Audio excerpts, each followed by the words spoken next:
গল্পকথন by Kallol chapter 2তে আমাদের আজকের নিবেদন মুহাম্মদ জাফর ইকবালের লেখা পিশাচিনী। চৌধুরী সাহেব খুব মজা করে গল্প করতে পারেন। প্রথমে হাড় কেপ্পন একজন মানুষ নিয়ে একটা গল্প বললেন। শুনে সবাই এত জোরে হাসা শুরু করে দিল যে পাশের ঘর থেকে সবাই ছুটে এলো ব্যাপার কি তা দেখার জন্য। গল্পটি ভালো, চৌধুরী সাহেবের বলার ভঙ্গিটি আরও ভালো। উৎসাহ পেয়ে চৌধুরী সাহেব আরেকটা গল্প বললেন। এটা পাগলের গল্প। এই গল্পটা আরও হিট হয়ে গেল। বাড়াবাড়ি করার অভ্যেস। এরকম একজন হাসতে হাসতে পেটে হাত দিয়ে একেবারে মাটিতে শুয়ে পড়ল। চৌধুরী সাহেব সাবধান লোক, হাসির গল্প বলার ব্যাপারেও ঝুঁকি নেন না। এরপর থেকে বাকি সময়টা পাগলের গল্পের মাঝেই থেকে গেলেন। গল্পগুলি ভারী মজার, কিন্তু এত মজার গল্প শুনেও একজনকে দেখলাম মুখ ভারী করে বসে রইলেন। শুধু যে বসে রইলেন তাই নয়, শেষের দিকে একটু বিরক্ত ভঙ্গিতে উঠে গেলেন। রসিকতা বোধ নেই এরকম মানুষ নিয়ে ভারী মুশকিল। আমরা এসেছি এক বিত্তবান বন্ধুর বিবাহবার্ষিকীতে। সেখানে নানা রকম আয়োজন। খাবার শেষে চায়ের কাপ হাতে নিয়ে হাঁটাহাঁটি করছি, তখন সেই গোমড়া মুখের মানুষটার সঙ্গে আবার দেখা হলো। এক কোনায় বসে একটা কাগজ পড়ছেন, তখনও গোমড়া মুখে। ভালো খাওয়া হলে আমার মেজাজও ভালো থাকে। লোকজনের সাথে তখন বেশ গায়ে পড়ে আলাপ জমিয়ে দিই। চায়ের কাপ হাতে নিয়ে ভদ্রলোকের পাশে বসে হাত বাড়িয়ে দিয়ে বললাম, আমার নাম জাফর ইকবাল। লোকটা বেশ অনিচ্ছার সঙ্গে হাত বের করে আমার হাতের সাথে মিলিয়ে বললেন, বেশ বেশ। সাধারণত এরকম সময়ে নিজের নাম বলে পরিচয় করার কথা। বোঝাই যাচ্ছে গোমড়া মুখের মানুষটা এই সাধারণ ভদ্রতাটুকুও দেখাতে রাজি নন। মেজাজটা একটু খারাপ হলো এবং আমি মনে মনে তার সঙ্গে যুদ্ধ ঘোষণা করে ফেললাম। দরাজ হাসির ভঙ্গি করে বললাম, চৌধুরী সাহেব বেশ যোগ বলছিলেন, কি বলেন? আপনি দেখলাম মাঝখানে উঠে গেলেন। যোগফোক ভালো লাগে না বুঝি? লাগে। এক শব্দে উত্তর দিয়েই তিনি ক্ষান্ত হলেন না। আমার উপর থেকে চোখ সরিয়ে আবার তার কাগজে মন দিলেন। মহা অভদ্র মানুষ। যোগগুলি আগে শুনেছেন মনে হল, একবারও দেখি হাসলেন না। ভদ্রলোক এবারে আস্তে আস্তে কাগজটা ভাঁজ করে পকেটে রেখে চশমা খুলে আমার দিকে তাকালেন। খানিকক্ষণ আমাকে খুব ভালো করে লক্ষ্য করে বললেন, আপনারা যাদেরকে পাগল বলেন সেটা তাদের এক ধরনের অসুস্থতার লক্ষণ, মানসিক অসুস্থতা। মানুষের অসুস্থ অবস্থা নিয়ে হাসি তামাশা হয় না। মহা সিরিয়াস মনে হচ্ছে। আমি চায়ের কাপ টেবিলে রেখে বললাম, সবকিছু এত সিরিয়াসলি নিলে তো মুশকিল। একটা হালকা যোগ। ধনুষ্টঙ্কার হয়ে যখন মানুষ মারা যায়, মৃত্যুর আগে তার সারা শরীর যন্ত্রণায় ধনুকের মতো বাঁকা হয়ে যায়। সেটা নিয়ে একটা সিক জোক আছে, শুনতে চান? আমি থতমত খেয়ে বললাম, মানে আপনার পরিবার পরিজনের কারো যদি মানসিক অসুস্থতা থাকে, আমি দুঃখিত, পাগল শব্দটা আমি ব্যবহার করতে পারি না। তাহলে আপনি ওই জোকগুলি শুনে হাসতে পারতেন না। ভদ্রলোক এবারে আবার আমার উপর থেকে চোখ সরিয়ে চশমাটি পড়লেন। তারপর পকেট থেকে আস্তে আস্তে কাগজটা বের করে আবার পড়া শুরু করলেন। ইঙ্গিতটি অত্যন্ত স্পষ্ট, তুমি এখন বিদায় হও। আমার একটা ভালো গুণ আছে। সম্ভবত এই গুণটার জন্যেই আমি এই সংসারে টিকে যাব। গুণটা হচ্ছে সত্যি কথা স্বীকার করে নেওয়া। নিজের গোঁ বজায় রাখার জন্যে আমি খামোখা তর্ক করে যাই না। সময় বিশেষে সেজন্য আমি 10 জনের সামনে গাধা প্রমাণিত হই, কিন্তু তবুও আমি সবসময় খাঁটি কথা মেনে নিই। খানিকক্ষণ চুপ করে থেকে ব্যাপারটা একটু ভেবে এবারেও আমি তাই করলাম। বললাম, আপনি সত্যি কথা বলেছেন, আমি কখনোই ব্যাপারটা এইভাবে দেখিনি। অত্যন্ত স্পষ্ট ব্যাপার, কিন্তু ব্যাপারটা কেন যেন আমার চোখে পড়েনি। খুবই লজ্জা লাগছে ব্যাপারটা চিন্তা করে। আমার কথা শুনে ভদ্রলোক একেবারে হক চকিয়ে গেলেন। তিনি মোটেও আমার কাছে এরকম একটা উত্তর আশা করেননি। ভেবেছিলেন ঘাড়ের রগ ফুলিয়ে একটা বাজে তর্ক শুরু করে দেব। সহৃদয়ভাবে হেসে বললেন, আপনার লজ্জার কিছু নেই, এটাই স্বাভাবিক। আমি একটু ইতস্তত করে বললাম, কৌতূহলটা ক্ষমা করে দেবেন প্লিজ। আপনার পরিবার পরিজনের মধ্যে কেউ কি আছেন যে মানসিকভাবে অসুস্থ? না, আমার পরিবারে কেউ নেই, কিন্তু আমি একজন ডাক্তার, মানসিক রোগের ডাক্তার। আমি অসংখ্য মানুষকে চিনি যারা মানসিকভাবে অসুস্থ। ভদ্রলোক এবারে তার হাতটা আমার দিকে বাড়িয়ে বললেন, আমার নাম মইনুল হাসান। সেই থেকে মইনুল হাসানের সঙ্গে আমার পরিচয়। আমি পরিচয়টা চেষ্টা চরিত্র করে ঘনিষ্ঠতার পর্যায়ে নিয়ে গেছি। নিজের কোনো প্রয়োজন নেই, কিন্তু সব মানুষের একটা অসুস্থ কৌতূহল থাকে। আমারও আছে। মানুষের সবচেয়ে বড় সম্পদ তার মস্তিষ্ক। যে সমস্ত দুর্ভাগা মানুষদের সেটা থেকেও তার নিয়ন্ত্রণের ক্ষমতা নেই, তাদের নিয়ে আমার কৌতূহল। তারা কি করে, কেন করে, জানার আগ্রহ। অবসর সময়ে তার কাছে তাদের নিয়ে অনেক গল্প শুনেছি। কোনোটা বেশ মজার, কিন্তু বেশিরভাগই কষ্টের গল্প। একটা গল্প ছিল অস্বাভাবিক গল্প। মইনুল হাসান প্রথমে সেটা বলতেই চাননি। অনেক খোশামদি করে শুনতে হয়েছে। গল্পটা এরকম, তার ভাষাতেই বলা যাক। আমাদের দেশে মানসিক রোগের চিকিৎসা হয় শুধু বড় লোকদের। গরিব লোকজন এখনও মানসিক অসুস্থতাকে তাবিজ কবজ পীর ফকির দিয়ে চিকিৎসা করিয়ে থাকে। তাদের দোষ দিয়ে লাভ নেই। শারীরিক অসুস্থতার চিকিৎসাই করতে পারে না, মানসিক রোগের চিকিৎসা করবে কিভাবে? সে কারণে আমার সমস্ত রোগী বড় লোক। কাজেই যেদিন জামাল চৌধুরী নামে একজন খুব অবস্থাপন্ন ব্যবসায়ী আমার ক্লিনিকে এলেন, আমি খুব একটা অবাক হলাম না। ভদ্রলোক ঠিক কিভাবে শুরু করবেন বুঝতে পারছিলেন না। এটি নতুন কিছু নয়। পৃথিবীর কোথাও মানসিক ব্যাধিকে সংস্কারমুক্ত মন নিয়ে বিচার করা হয় না। খানিকক্ষণ এটা সেটা আলাপ করার পর ভদ্রলোক বললেন, আমি আপনার কাছে একটা সমস্যা নিয়ে এসেছি। বলুন। কিন্তু মুশকিল হচ্ছে যে সেই ব্যাপারটা আসলে একটা সমস্যা কিনা তাও তো আমি ঠিক বুঝতে পারছি না।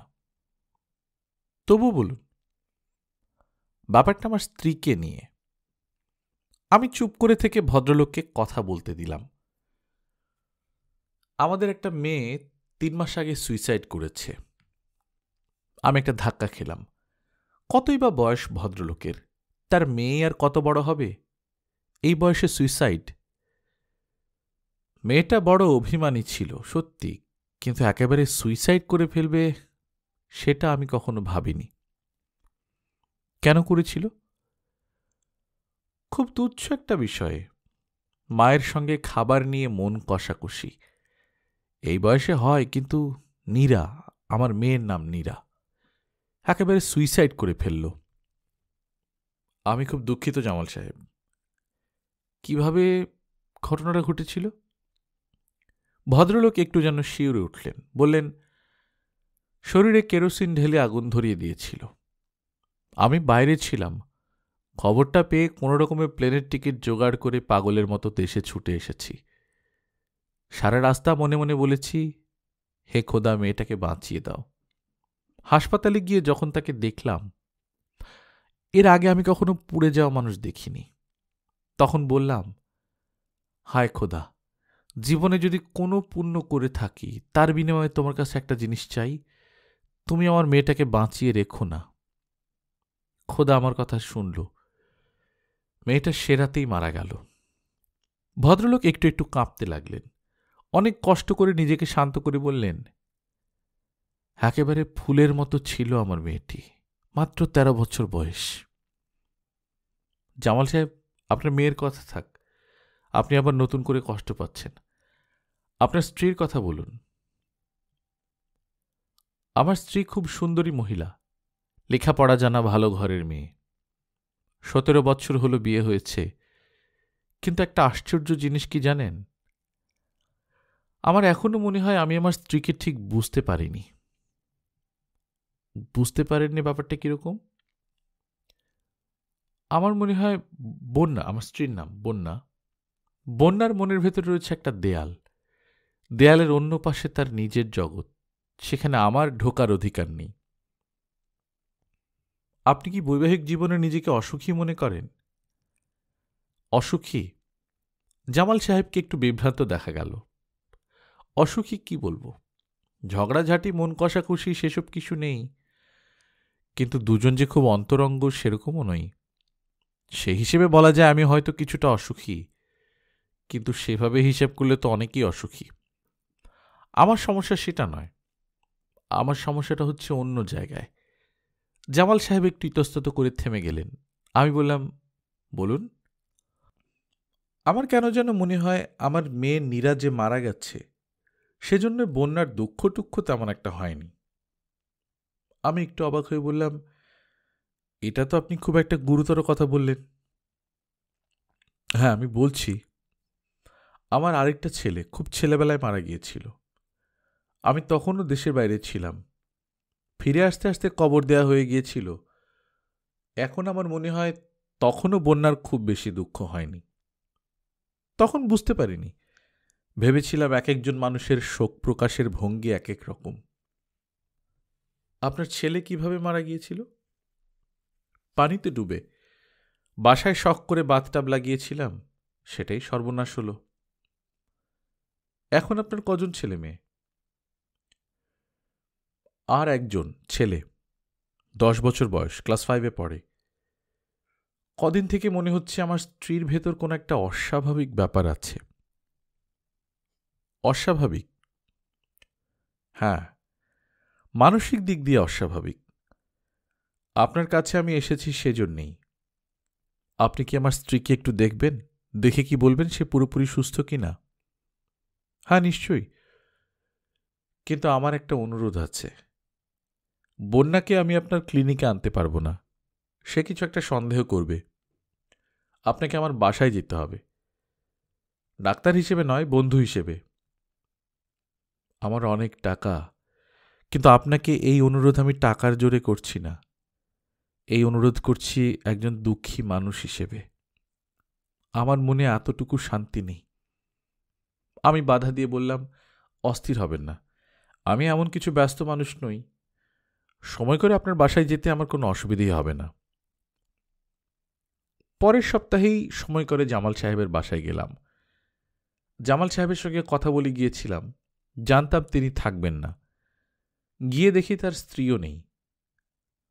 আমি হয়তো চলেই আসতাম, কিন্তু তাদের 10 বছরের ছেলেটার সঙ্গে দেখা হয়ে গেল। ছেলেটাকে দেখে আমার বুকটা ধক করে উঠল।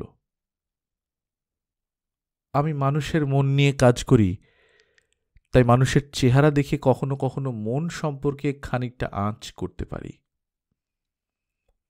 আমার মনে হলো এই ছেলেটা একটা মহা বিপর্যয়ের মাঝে আছে, চোখে মুখে তার ছায়া। ঠিক গুলি খাবার আগে বনের পশু শিকারীর দিকে যেভাবে তাকায়, চোখের দৃষ্টি অনেকটা সেরকম। ছেলেটার নাম টিপু। সে প্রথমে আমার সঙ্গে বিশেষ কথা টথা বলতে চাইল না, কিন্তু আমি বিশেষজ্ঞ মানুষ, মানুষের মনের কথা কিভাবে বের করতে হয় জানি। বড়দের বেলায় ব্যাপারটি সহজ, ছোটদের বেলায় একটু কঠিন। একজন মানুষকে প্রথমবার দেখেই শিশুরা তার সম্পর্কে একটা সঠিক ধারণা করে ফেলতে পারে। আমি মানুষটা একেবারে খারাপ না, আর তাছাড়া আমি সত্যি সত্যি তাকে সাহায্য করতে চাইছিলাম। তাই শেষ পর্যন্ত সে আমার সঙ্গে আস্তে আস্তে কথা বলতে শুরু করল। কথা বলার এক পর্যায়ে তার মা এসে হাজির হলো, আর ছেলেটা তার মাকে দেখে কেমন যেন মিইয়ে গেল। আমার সামনে থেকে আস্তে আস্তে উঠে চলে গেল ভেতরে। জামাল সাহেবের কথা সত্যি, তার স্ত্রী অস্বাভাবিক সুন্দরী। দেখে মনেই হয় না তার 13 বছরের একটা মেয়ে ছিল। বয়স আন্দাজ করতে বললে কিছুতেই 20 বা 22-এর বেশি কেউ বলবে না। তিনি আমাকে দেখে অবাক হলেন কিনা বোঝা গেল না। আমি আমার পরিচয় দিলাম। তিনি সোফায় বসে আমার দিকে তাকালেন এবং সঙ্গে সঙ্গে কেন যেন আমার শরীরটা কাঁটা দিয়ে উঠল। তার চোখ দুটি যেন মানুষের নয়, যেন অন্য কোনো অশরীরী প্রাণীর। আমার মনে হলো এই চোখ দুটি আমার শরীরের প্রতিটি কোষ খুলে খুলে দেখে নিচ্ছে। মনে হলো এর কাছে আমার আর কোনো কিছু গোপন নেই। একটু হাসার ভঙ্গি করে বললে, আমার নাম বন্যা, আপনি বসুন, জামাল এক্ষুনি এসে পড়বে, মঙ্গলবার সে একটু ক্লাবে যায়। আমি বললাম, আমার কোনো তাড়াহুড়ো নেই, আমি অপেক্ষা করতে পারব। দুজন খানিকক্ষণ চুপ করে বসে রইলাম। মোটামুটি অস্বস্তিকর অবস্থা। তখন ভাবলাম অপেক্ষা না করে যে কাজে এসেছি সেটা শুরু করে দিই, দেখি জামাল সাহেবের কথা সত্যি কিনা। বললাম, আসলে আমি একটা কাজে এসেছি, ঠিক কিভাবে শুরু করব বুঝতে পারছি না। আপনি যদি কিছু মনে না করেন তাহলে একটা প্রশ্ন করতে চাই। বন্যা আমার দিকে তীব্র দৃষ্টিতে তাকিয়ে উদ্ধত স্বরে বললেন, মীরা কেন আত্মহত্যা করল সেটা জানতে চান? হ্যাঁ। আমি একেবারে থতমত খেয়ে গেলাম। আমতা আমতা করে বললাম, ওয়ার্ল্ড হেলথ থেকে উন্নয়নশীল দেশের তরুণ তরুণীদের অস্বাভাবিক আত্মহত্যার হারের উপর একটা আর্টিকেল আমাকে লিখতে বলা হয়েছে। কথাটা পুরোপুরি মিথ্যা নয়। আমাকে সত্যিই ওয়ার্ল্ড হেলথ থেকে এ ধরনের একটা জিনিস লিখতে বলা হয়েছে, তবে বিষয়বস্তু আরও ব্যাপক। উন্নয়নশীল দেশের মানুষের মানসিক সমস্যার ধারা। আমি আমার কথাকে বিশ্বাসযোগ্য করার জন্যে আরও কিছু বলতে চাচ্ছিলাম। বন্যা আমাকে মাঝখানে থামিয়ে দিয়ে বললেন, আত্মহত্যা করা একটা রোগ, এর কোনো কারণ নেই। আত্মহত্যা করাকে রোগ বলতে চাইলে বলতে পারেন, কিন্তু এর কোনো কারণ নেই সেটা তো হতে পারে না। আর তাছাড়া সব রোগেরই কোনো না কোনো লক্ষণ থাকে। আমি জানতে চাইছি আপনারা নীরার মাঝে কোনো লক্ষণ দেখেছিলেন কিনা। বন্যা আমার দিকে তীব্র দৃষ্টিতে তাকালো। আর অবিশ্বাস্য ব্যাপার, আমি তার চোখের দিকে তাকিয়ে থাকতে পারলাম না। চোখ সরিয়ে নিতে হলো আমাকে। বন্যা কাটা কাটা স্বরে বলল, সব রোগের লক্ষণ সবাই বুঝতে পারে না, সেজন্য দরকার এক্সপার্ট। আমার কেন যেন সোজাসুজি তার দিকে তাকানোর সাহস হল না। নিচের দিকে তাকিয়ে বললাম, কিন্তু আপনি তো মা। বন্যা হঠাৎ আশ্চর্য শুষ্ক স্বরে হেসে উঠল। আমি চমকে তার দিকে তাকালাম। কেন যেন মনে হলো হাসি থামালেই তার সুন্দর দাঁতের ভেতর থেকে সাপের মতো একটা লকলকে জিভ বের হয়ে আসবে। আশ্চর্য একটা অস্বস্তিকর অনুভূতি। বন্যা কিছু না বলে আমার দিকে তাকিয়ে রইল, মুখে হালকা একটা হাসি। প্রথমে দেখে মনে হচ্ছিল মেয়েটি অপূর্ব সুন্দরী, কিন্তু এখন আর সুন্দরী মনে হচ্ছে না, কেমন যেন ভয়ঙ্কর মনে হচ্ছে দেখতে। এরপর আর আলাপ জমে উঠতে পারল না। আমি আর জামাল সাহেবের জন্য অপেক্ষা না করেই বিদায় নিয়ে চলে এলাম। সিঁড়ি দিয়ে নামছি, হঠাৎ অন্ধকার থেকে শিশু কণ্ঠে কে যেন বলে উঠল, শুনুন। আমি দাঁড়ালাম। টিপু, জামাল সাহেবের 10 বছরের ছেলেটা অন্ধকার থেকে বের হয়ে এলো। জিজ্ঞেস করলাম, কি টিপু, কি ব্যাপার? না, কিছু না বলে সে দাঁড়িয়ে রইল, চলে গেল না। কিছু বলবে? না। তবু সে দাঁড়িয়ে রইল। বলো, যদি কিছু বলতে চাও। ভেতরে আসবো? না না, হঠাৎ সে খুব ব্যস্ত হয়ে উঠল। বাসার ভেতরে না। আচ্ছা ঠিক আছে, এখানেই বলো। আপু আমাকে একটা জিনিস বলেছে। কি বলেছে? আপু বলেছে আপু সুইসাইড করেনি, মা আপুকে মেরে ফেলেছে। অন্ধকার থাকায় আমার আর কষ্ট করে মুখের বিস্মিত ভাবটা আড়াল করতে হলো না। শুধু গলার স্বরটা স্বাভাবিক করে বললাম, কে বলেছে এটা? আপু। কিন্তু তোমার আপু তো নেই, কেমন করে বলল? রাত্রিবেলা আপু আসে আমার কাছে। ও। জামাল সাহেবের স্ত্রীর কথা জানি না, কিন্তু এই বাচ্চাটিকে এই মুহূর্তে সাহায্য না করলে তার সর্বনাশ হয়ে যাবে। প্রচণ্ড আঘাত পেয়েছে বোনের মৃত্যুতে, কিছুতেই মেনে নিতে পারছে না ব্যাপারটা। মাকে কোনো একটা কারণে পছন্দ করে না, তাই নিজের অবচেতন মনে পুরো দোষটি তাকে দিয়েছে। ব্যাপারটা একটু বিপজ্জনকও বটে। যদি বাইরের লোকজন শোনে, জামাল সাহেব আর তার স্ত্রী ঝামেলায় পড়তে পারেন। বাচ্চাটি সত্য এবং কল্পনার মাঝে পার্থক্যটা ধরতে পারছে না। আমি এই মুহূর্তে তাকে নতুন কিছু না বলে তার কথা শুনে যাওয়াই ঠিক করলাম। জিজ্ঞেস করলাম, তোমার আপু কি প্রতি রাতেই তোমার কাছে আসে? না, সব রাতে না, মাঝে মাঝে। তোমার কি ভয় লাগে? এখন লাগে না, আমার মাকে বেশি ভয় লাগে। তোমার আপু কি আর কিছু বলেছে? আপু বলেছে তার 2 হাত দড়ি দিয়ে বেঁধে মা তার শরীরে কেরোসিন ঢেলে একটা ম্যাচের কাঠি দিয়ে চুলে আগুন ধরিয়ে দিয়েছে। আমি নিঃশ্বাস বন্ধ করে দাঁড়িয়ে রইলাম। কি অবলীলায় কত বড় একটা বিভৎস কথা বলে ফেলল ছেলেটা। টিপু আবার ফিসফিস করে বলল, অনেক কষ্ট হয়েছে আপুর। আপু যখন অজ্ঞান হয়ে গেছে তখন মা তার হাত থেকে দড়ি খুলেছে। আর কিছু বলেছে তোমাকে তোমার আপু? হ্যাঁ, বলেছে আমাদের একটা ছোট ভাই ছিল, মা তাকেও পানিতে ডুবিয়ে মেরেছে। আপুর সঙ্গে আবার ভাইও মাঝে মাঝে আমার সঙ্গে দেখা করতে আসে। যেদিন মা থাকে না শুধু সেদিন আসে। মাকে সে খুব ভয় পায়। আর কি বলেছে তোমার আপু? আপু বলেছে মা এখন আমাকে মারবে। 9 বছর পর পর মারার কথা, কিন্তু মা আমাকে আগেই মারবে। কেন? আমি সব জেনে গেছি সেই জন্য। তোমার মা তো জানে না যে তুমি জেনে গেছো।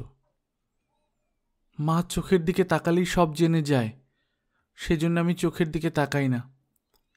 কিন্তু মা প্রত্যেক রাতে ঘুমানোর আগে বলে, আমার চোখের দিকে তাকা। তখন মায়ের চোখের দিকে তাকাতে হয়। মা জানে যে আপু আমার কাছে আসে, সেজন্য মা আমাকে আগেই মেরে ফেলবে। আমার কিন্তু মনে হয় না সেটা সত্যি হবে। আমার মনে হয় হবে। টিপু জোর দিয়ে বলল, অমাবস্যার রাতে মা বাবাকে একটা কাজে অন্য জায়গায় পাঠিয়ে দেবে। তখন একটা লোক আসবে আমাদের বাসায়, তার এক চোখ কানা। তখন দুজনে মিলে লুসিফারকে ডাকবে। লুসিফার? সেটা কে? শয়তান। শয়তানকে মা লুসিফার ডাকে। মা শয়তানের কাছে নিজেকে বিক্রি করেছে। মা যখন আমাদের এক একজনকে মেরে ফেলে, শয়তান তাকে একটা করে ক্ষমতা দেয়। মায়ের এখন অনেক ক্ষমতা। আমাকে যখন মারবে তখন মায়ের এত ক্ষমতা হবে যে আর কেউ মাকে কিছু করতে পারবে না। এগুলো তুমি কেমন করে জানলে? আপু বলেছে। তুমি কোনো বইটই পড়েছে এগুলোর উপরে? না, আমি বইটই পড়ি না। তোমার আব্বাকে বলেছ? না। কেন? বলে কি হবে?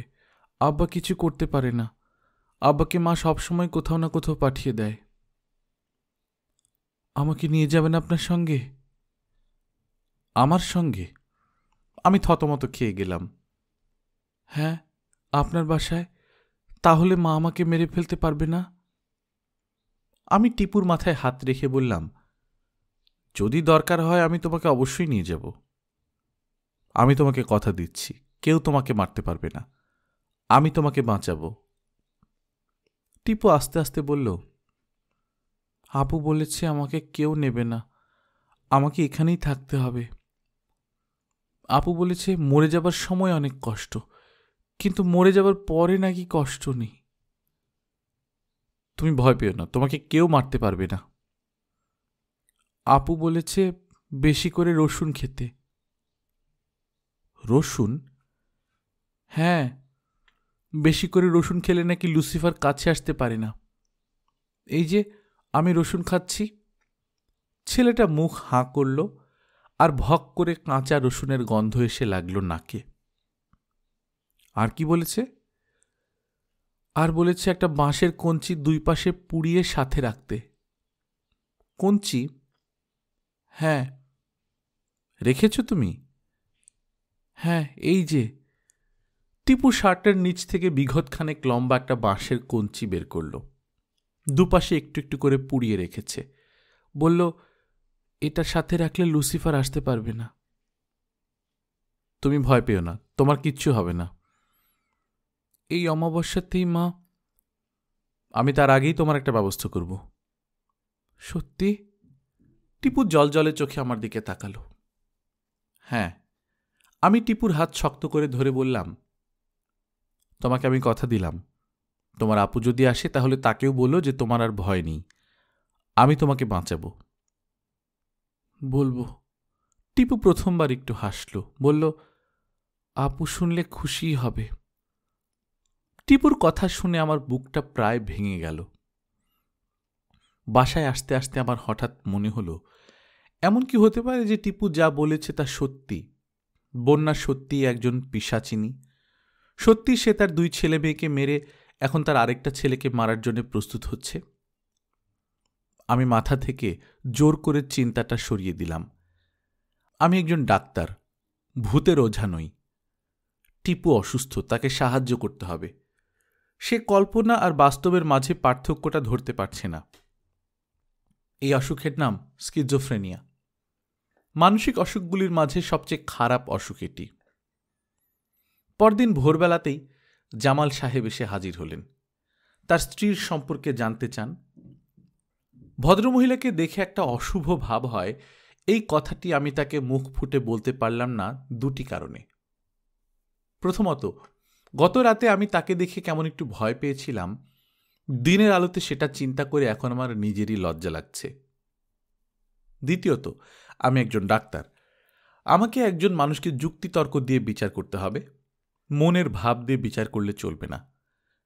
আমি বললাম যে তার স্ত্রীকে আরেকবার দীর্ঘ সময়ের জন্য না দেখে আমি কিছু বলতে চাই না। গত রাতে তিনি আমাকে সহজভাবে নিতে পারেননি। আলাপ আলোচনায় তিক্ততা এসে গিয়েছিল। শুনে জামাল সাহেব কেমন যেন বিবর্ণ হয়ে গেলেন। বললেন, তার মানে আপনি আমার সন্দেহটি অমূলক বলে উড়িয়ে দিচ্ছেন না, সত্য কথাটি বলা একটু পিছিয়ে দিচ্ছেন।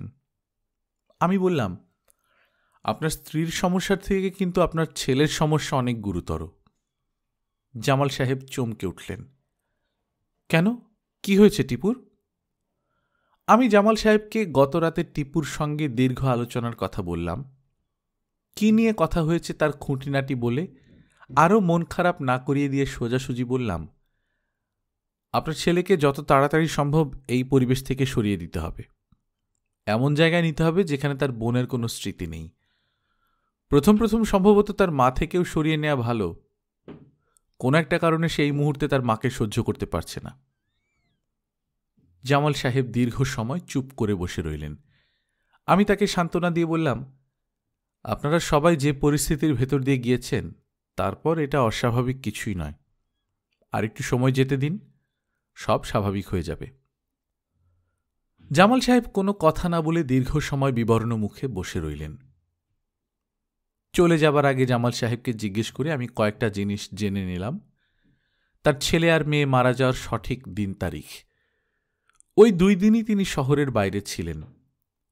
তার স্ত্রীর একটা ব্যবসা তিনি দেখাশোনা করেন, সেটার কাজে মাঝে মাঝে বাইরে যেতে হয়। তার মেয়ের দুর্ঘটনার পর হাসপাতালে যে ডাক্তার দেখেছে তার নামটিও আমি জেনে নিলাম। তারপর আমি তাকে জিজ্ঞেস করলাম, এক চোখ নষ্ট এরকম কোনো মানুষ তাদের বাসায় আসে কিনা। এই প্রশ্নটা শুনে তিনি একটু অবাক হলেন। তিনি যখন শহরের বাইরে যান তখন তার স্ত্রীর খুব বিশ্বাসী একজন মানুষ এসে তাদের বাসায় থাকে। লোকটার নাম সোলাইমান এবং সত্যি তার একটি চোখ নষ্ট। টিপু এই লোকটিকে অপছন্দ করে কিনা জিজ্ঞেস করলে জামাল সাহেব ঠিক উত্তর দিতে পারলেন না। শুধু বললেন, তাকে ভয় পাওয়া নাকি বিচিত্র নয়, কারণ সোলাইমান সাহেবের নষ্ট চোখটি নাকি খুবই বিসদৃশ্য। জামাল সাহেব চলে যাবার পর আমি মোটামুটি একটা অবৈজ্ঞানিক কাজ করলাম। অনেক খুঁজে পেতে একটা বাংলা পঞ্জিকা বের করে জামাল সাহেবের ছেলে আর মেয়ের মৃত্যু তারিখ দুটো পরীক্ষা করে দেখলাম। মোটামুটি নিশ্চিত ছিলাম যে দেখব টিপুর কথা ভুল, তারিখ দুটি অমাবস্যা নয়। কিন্তু আমি হতবাক হয়ে গেলাম, কারণ সত্যি সত্যি সেই তারিখ দুটি হচ্ছে অমাবস্যা। নিজেকে নানাভাবে বোঝানোর চেষ্টা করলাম যে এটা একটা কাকতালীয় ব্যাপার। সন্দেহপ্রবণ টিপু কোনোভাবে সেটা লক্ষ্য করেছে। তবুও মনের ভেতর ব্যাপারটা খচখচ করতে লাগল। কোন দিন অমাবস্যা কোন দিন পূর্ণিমা বের করা সহজ ব্যাপার নয়। 10 বছরের বাচ্চার জন্য তো নয়ই। ক্লিনিকে বেশি কাজ ছিল না বলে দুপুরবেলা বের হয়ে মেডিকেল কলেজে হাজির হলাম। কিছু পুরনো বন্ধুবান্ধব আছে, তাদের সঙ্গে দেখা হবে। তাছাড়া ইচ্ছে আছে জামাল সাহেবের মেয়েকে যে চিকিৎসা করেছে কাজী আলমগীর, তার সঙ্গে একটু কথা বলে আসা। বন্ধুবান্ধবকে পেলাম না, কিন্তু ডাক্তার আলমগীরকে খুঁজে বের করে ফেললাম। কম বয়সী একজন ইন্টার্নি ক্যান্টিনে বসে চায়ের সঙ্গে সিগারেট খাচ্ছে।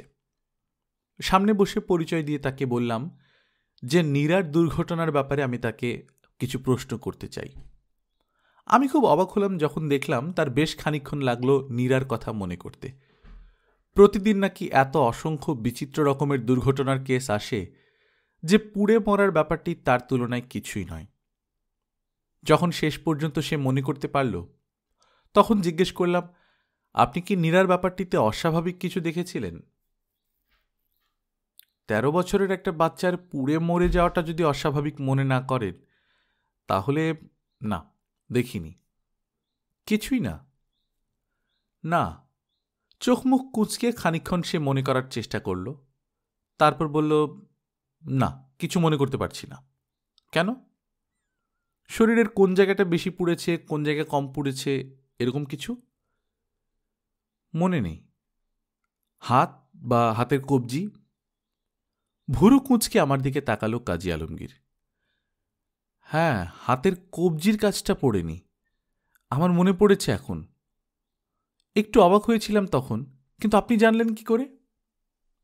আমি জানি না, তাই তো আপনাকে জিজ্ঞেস করছি। কিন্তু আন্দাজ করলেন কেমন করে? করিনি, এমনি বের হয়ে গেছে। কাজী আলমগীর চোখ সরু করে বলল, আপনি আসলে পুলিশের লোক? মেয়েটাকে আসলে মার্ডার করেছে, হাত বেঁধে শরীরে কেরোসিন ঢেলে আগুন ধরিয়ে দিয়েছে, তাই না? আমি জানি না। কাজী আলমগীর আমার দিকে তীক্ষ্ণ চোখে তাকিয়ে রইল। মেডিকেল কলেজ থেকে যখন বের হলাম, তখন আকাশ কালো করে মেঘ করেছে।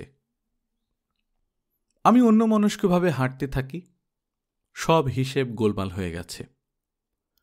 টিপু যে কয়টি কথা বলেছে তার একটিও আমি এখনো ভুল প্রমাণ করতে পারিনি। তাতে কিছু প্রমাণ হয় না, তবু মনের ভেতর কি যেন খচখচ করতে থাকে। অন্যমনস্কভাবে হেঁটে হেঁটে আমি ব্রিটিশ কাউন্সিলে এসে হাজির হলাম। শয়তানের উপাসনার উপরে এখানে কোনো বই আছে কিনা কে জানে। রাতে বিছানায় শুয়ে ঘুম আসছিল না, খানিকক্ষণ চেষ্টা করে হাল ছেড়ে দিলাম। অবেলায় শয়তানের উপাসনার উপর এত কিছু পড়ে এসেছি যে মাথাটা মনে হয় একটু গরম হয়ে আছে। টিপুর কথা আবারও সত্যি প্রমাণিত হয়েছে। শয়তানের আরেক নাম সত্যি লুসিফার। যারা শয়তানের উপাসনা করে তারা পৃথিবীর যা কিছু ভালো তার বিরুদ্ধে কাজ করে যায়। জীবিত প্রাণীকে উৎসর্গ করে তাদের শক্তি বাড়ানো হয়। উপাসনায় যখন উপরের স্তরে ওঠে, তখন তারা মানুষকে উৎসর্গ করা শুরু করে। সত্যি কি বন্যা শয়তানের উপাসক? সত্যি কি সে নিজের হাতে নিজের একটা ছেলে আর মেয়েকে মেরেছে? সত্যি কি এখন পরের অমাবস্যার রাতে টিপুকে মারবে? অমাবস্যাটা কবে? আমি বিছানা ছেড়ে পড়ার ঘরে এলাম। সেখানে বাংলা মাসের একটা ক্যালেন্ডার আছে। অমাবস্যা পূর্ণিমার কথা সেখানে লেখা থাকার কথা। সত্যি লেখা আছে।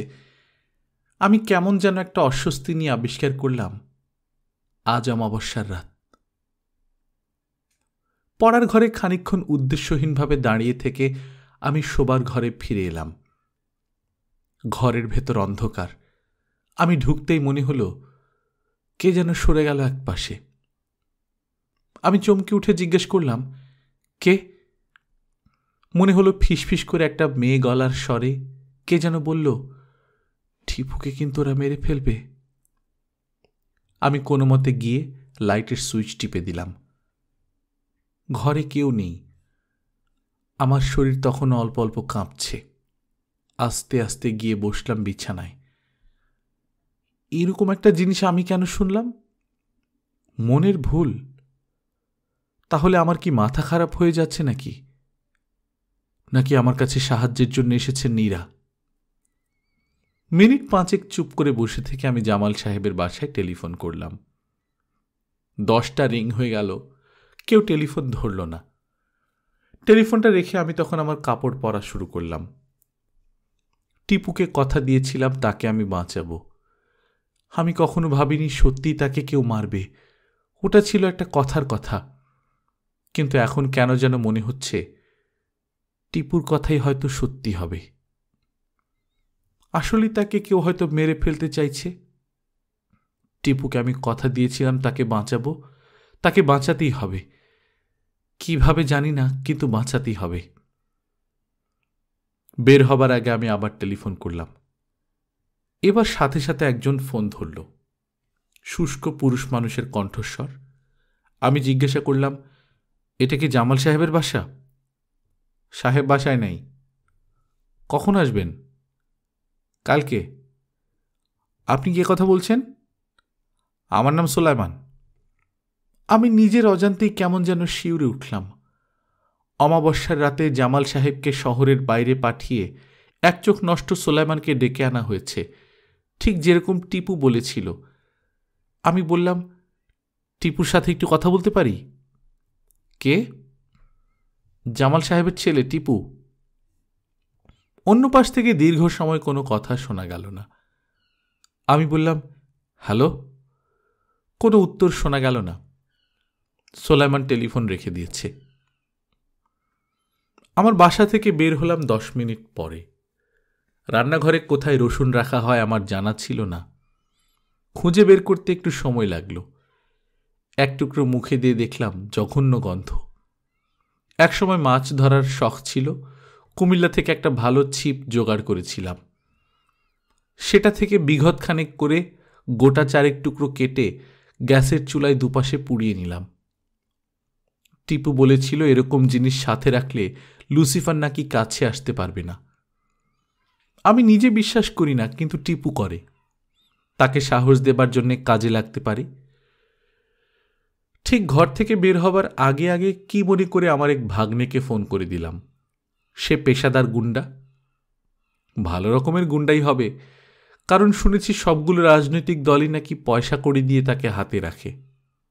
তাকে বললাম, কালাম, 2 ঘন্টার মধ্যে যদি তোকে ফোন না করি তুই একটা বাসায় আসবি। সে বলল, কি ব্যাপার মামা, আমি এখনই আসি? না না, এখন না, যদি তোকে ফোন না করি তাহলে আসবি। কি হয়েছে বলো তো মামা? লাশ ফেলে দেব। আরে লাশ ফেলতে হবে না, ঠিকানাটা লিখে রাখ। জামাল সাহেবের বাসাটা অনেকটা জায়গা নিয়ে। বাসার চারপাশে বড় বড় গাছ চারদিক থেকে আড়াল করে রেখেছে। সব দরজা জানলা বন্ধ। বাইরে থেকে বোঝার উপায় নেই ভেতরে কেউ আছে কিনা। আমি কয়েক মুহূর্ত বাইরে দাঁড়িয়ে থেকে দরজায় ধাক্কা দিলাম। দরজাটা সাথে সাথে খুলে গেল। মনে হলো কেউ যেন দরজার পাশেই আমার জন্য অপেক্ষা করছিল। দরজার ওপাশে আবছা অন্ধকার একজন মানুষ দাঁড়িয়ে আছে। নিশ্চয়ই সুলাইমান। বলল, ভেতরে আসেন। আমার বুকটা কেমন যেন ধক করে উঠল। বললাম, না, ভেতরে আসব না, আমি এসেছি টিপুকে নিতে। জামাল সাহেব আমাকে বলেছিলেন। লোকটা আমার কথার মাঝখানে দরজা বন্ধ করে দিল। আমি আবার দরজা ধাক্কা দিলাম। আবার দরজা খুলে দিয়ে আবছা অন্ধকারে লোকটা দাঁড়িয়ে রইল। আমি বললাম, আমি ডাক্তার মইনুল হাসান, টিপুর ডাক্তার। জামাল সাহেব বলে গিয়েছিলেন। ভিতরে আসেন। আমার নিজেকে কেমন যেন অসহায় মনে হলো। কেন যেন মনে হলো মস্ত একটা ফাঁদে আটকা পড়ে যাচ্ছি। খানিকক্ষণ দাঁড়িয়ে থেকে আমি ভেতরে ঢুকলাম। সাথে সাথে লোকটা দড়াম করে পেছনে হেসে দরজাটা বন্ধ করে দিল। আমার মনে হলো কে যেন নারী কণ্ঠে ভেতরে হাহা করে অট্টহাসি করে উঠেছে। মাথাটা কেমন ঘুরে উঠল হঠাৎ। দেয়াল ধরে কোনো মতে সামলে নিলাম নিজেকে। ঢোক গিলে জিজ্ঞেস করলাম, টিপু কোথায়? পাশের একটা ঘর থেকে বন্যার গলার স্বর শুনতে পেলাম, এদিকে আসুন। আমি পর্দা সরিয়ে পাশের ঘরে ঢুকে স্তম্ভিত হয়ে গেলাম। ঘরে লাল রঙের একটা আলো জ্বলছে। অল্প আলো, ভালো করে সব কিছু দেখাও যায় না। ঘরের মাঝখানে বড় একটা টেবিলের ওপর টিপু লম্বা হয়ে শুয়ে থরথর করে কাঁপছে। তার গায়ে কোনো কাপড় নেই। সারা শরীরে কোনো এক ধরনের তৈলাক্ত জিনিস মাখানো। তার মাথায় এবং পায়ের কাছে 2টি বড় পাত্র থেকে কুণ্ডলি পাকিয়ে ধোঁয়া বের হচ্ছে। ধোঁয়ার কটু গন্ধে নিঃশ্বাস বন্ধ হয়ে যাবার অবস্থা। টেবিলের অন্য পাশে বন্যা বসে আছে। মাথার চুলগুলি চূড়ার মতো করে বাঁধা। শরীরে পাতলা ফিনফিন একটা কাপড়, সেটার ভেতর দিয়ে তার সুগঠিত শরীরের পুরোটাই দেখা যাচ্ছে। সেটা দিয়ে তার কোনো রকম জড়তা আছে বলে মনে হলো না। ঘরের দেয়ালে বিচিত্র নানা রকমের ছবি, চারপাশে রাজ্যের জিনিসপত্র ছড়ানো। আবছা আলোতে কোনটা কি বোঝার উপায় নেই। ঘরের ভেতর আশ্চর্য রকমের শীতল, ভয়ঙ্কর অশুভ একটা পরিবেশ। আমি নিজেকে কোনো রকমের সামলে নিয়ে বললাম, কি হচ্ছে এখানে? আপনি তো ভালো করেই জানেন। আমি টিপুর দিকে খানিকটা এগিয়ে গিয়ে বললাম, আমি টিপুকে নিতে এসেছি। বন্যা খিলখিল করে হেসে উঠল, যেন ভারী একটা মজার কথা বলেছি। আমি বললাম, জামাল সাহেব আমাকে বলেছিলেন। আপনি নিতে চাইলে নেবেন, কিন্তু এখনই না। টিপুর আত্মাটা আমার দরকার। লুসিফারকে কথা দিয়েছি, লুসিফার এক্ষুনি আসবে। ওর আত্মাটা আগে নিয়ে নিই, তারপর ওকে নিয়ে যাবেন আপনি। আশ্চর্য একটা আতঙ্ক আস্তে আস্তে আমাকে গ্রাস করে নিতে থাকে। কি বলছে এই রাক্ষসী? আপনি বসুন, লুসিফারকে দেখবেন আপনি। কয়জনের সৌভাগ্য হয় তাকে নিজের চোখে দেখার? বসুন। আমি অসহায়ভাবে বসতে গিয়ে হঠাৎ বুঝতে পারলাম বন্যা আমাকে সম্মোহন করার চেষ্টা করছে। এখন যদি আমি বসে পড়ি, আমি হেরে যাব। মানসিক রোগের চিকিৎসার জন্য আমাকে মাঝে মাঝে রোগীদের সম্মোহন করতে হয়। এই জিনিসটার সঙ্গে আমি পরিচিত। জোর করে দাঁড়িয়ে থেকে বললাম, আমি টিপুকে নিয়ে যাব। তারপর এগিয়ে গিয়ে আমি টিপুকে স্পর্শ করলাম। সাথে সাথে বন্যা চিলের মতো তীক্ষ্ণ গলায় চিৎকার করে উঠল, খবরদার! মুহূর্তে ভদ্রতার সমস্ত খোলস ফেলে দিয়ে অশ্রাব্য ভাষায় আমাকে গালাগাল শুরু করল। আমি টিপুর হাত ধরে বললাম, আমি পুলিশকে খবর দিয়ে এসেছি, তারা আসছে। বন্যা খলখল করে হেসে উঠল, খুব ভুল করেছিস, খুব ভুল করেছিস। কেন? পুলিশ এসে দেখবে তুই টিপুকে খুন করেছিস। তুই তুই জন্মের মতো তুই শেষ হয়ে গেলি। কেন? সেটা কেন দেখবে? কারণ তুই খুন করবি, সেজন্য দেখবে। আমি তোকে যা বলবো তুই তাই করবি। সবাই করে। টিপুর বাবা 14 বছর ধরে করে আসছে। তুই জানিস আমার ক্ষমতা? এই দেখ। বন্যা ঘরের দেয়ালের দিকে হাত বাড়িয়ে দিতেই দেয়াল থেকে একটা ছবি সশব্দের নিচে পড়ে গেল। আমি চমকে উঠলেও মুখের ভাব স্বাভাবিক রেখে হাসার ভঙ্গি করে বললাম, আমি এর চেয়ে অনেক ভালো ম্যাজিক দেখেছি।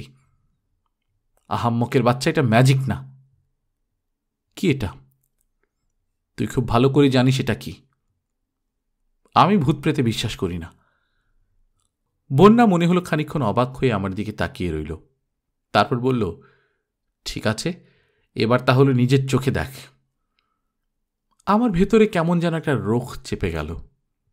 কি করছি না জেনেই আমি টিপুকে 2 হাতে টেনে তুলে আমার বুকে চেপে ধরে বললাম, ডাকো তোমার লুসিফারকে, বলো আমার কাছ থেকে টিপুকে নিয়ে যেতে।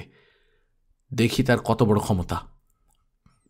আমার হঠাৎ মনে হলো সত্যি আমার কাছ থেকে কেউ টিপুকে নিয়ে যেতে পারবে না।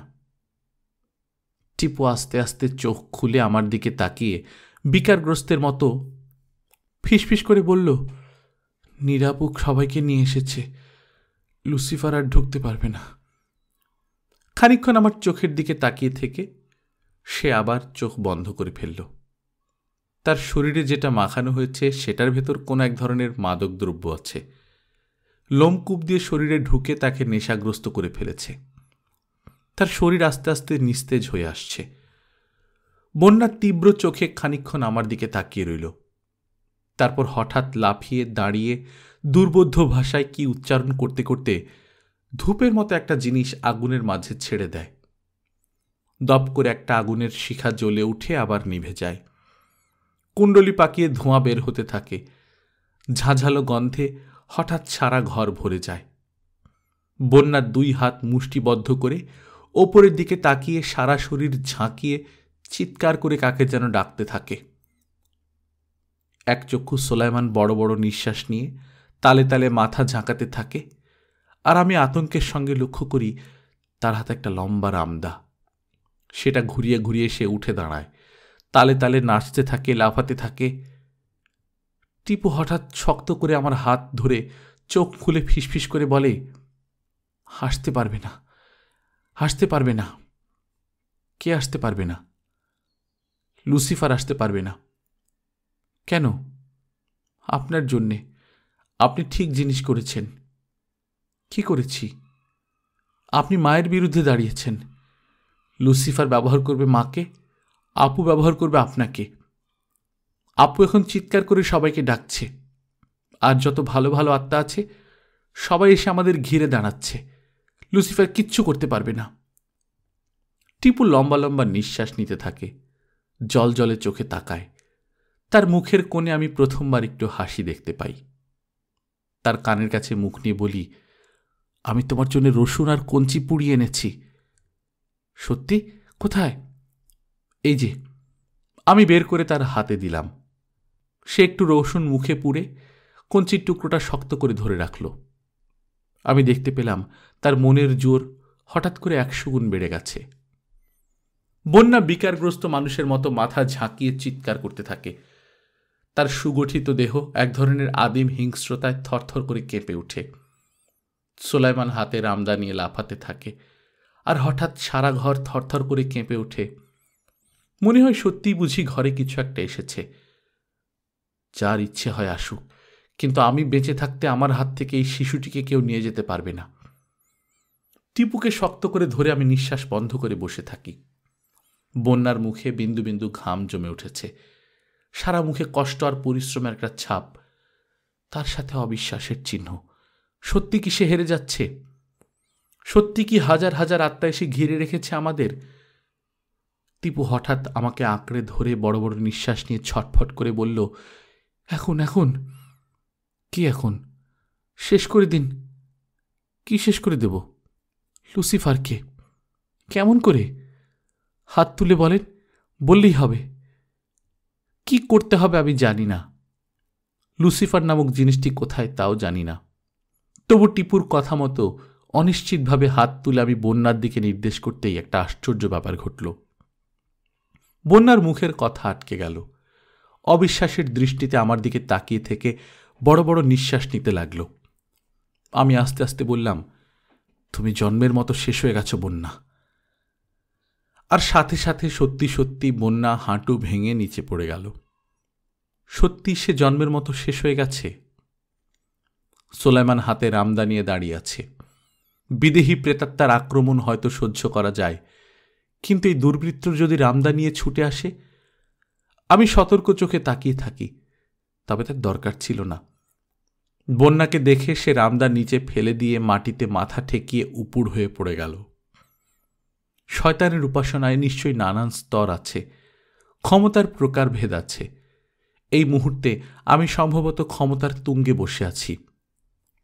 অঙ্গুলি হেলনে হয়তো অর্ধ পৃথিবী ধূলিসাৎ করে দিতে পারি।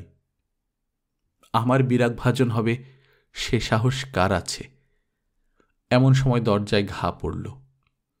তারপর ভাগ্নের গলার আওয়াজ শুনতে পেলাম। 2 ঘন্টাও হয়নি, চলে এসেছে। উত্তর দেবার আগেই ভাগ্নে লাথি দিয়ে দরজার ছিটকিনি ভেঙে ঢুকে পড়ল। ধৈর্য নামক বস্তুটি তার শরীরে বিন্দুমাত্র নেই, কখনো ছিলও না। মইনুল হাসানের গল্প এখানেই শেষ। জিজ্ঞেস করে আর যেসব তথ্য পাওয়া গেছে সেগুলো এরকম: বন্যার বিরুদ্ধে কোর্টে কেস তোলা হয়নি, কোনো প্রমাণ নেই, কেস দাঁড় করানো যায় না। জামাল সাহেবকে ছেড়ে সে আমেরিকায় চলে গেছে। শয়তানের উপাসনা করার জন্য নাকি আমেরিকার উপরে কোনো দেশ নেই। খুন খারাপই সহ্য করে না ওরা, কিন্তু প্রকাশ্যে শয়তানের উপাসনা করতে সে দেশে কোনো বাধা নেই। জামাল সাহেব সেই থেকে তার ছেলে টিপুকে একা একাই বড় করছেন। টিপু এখন অনেক বড় হয়েছে, কলেজে যাবে। মইনুল হাসানের সঙ্গে যোগাযোগ রেখেছে, মাঝে মধ্যেই দেখা করতে আসে। সোলাইমানের আর কোনো খোঁজ পাওয়া যায়নি। আছে নিশ্চয় কোথাও, হয়তো অন্য কোনো পিশাচিনী খুঁজে বের করেছে। গল্পকথন বাই কল্লোল চ্যাপ্টার 2তে শুনছিলেন মোহাম্মদ জাফর ইকবালের লেখা পিশাচিনী। আমরা নিয়মিত গল্প পাঠ করে শোনাচ্ছি। আপনারা যারা প্রথমবারের মতো শুনছেন কাইন্ডলি সাবস্ক্রাইব করে নেবেন। গল্প পাঠ ভালো লাগলে বন্ধুদের সঙ্গে শেয়ার করবেন। নিজে ভালো থাকবেন, আশেপাশের লোকজনকে ভালো রাখবেন। টাটা।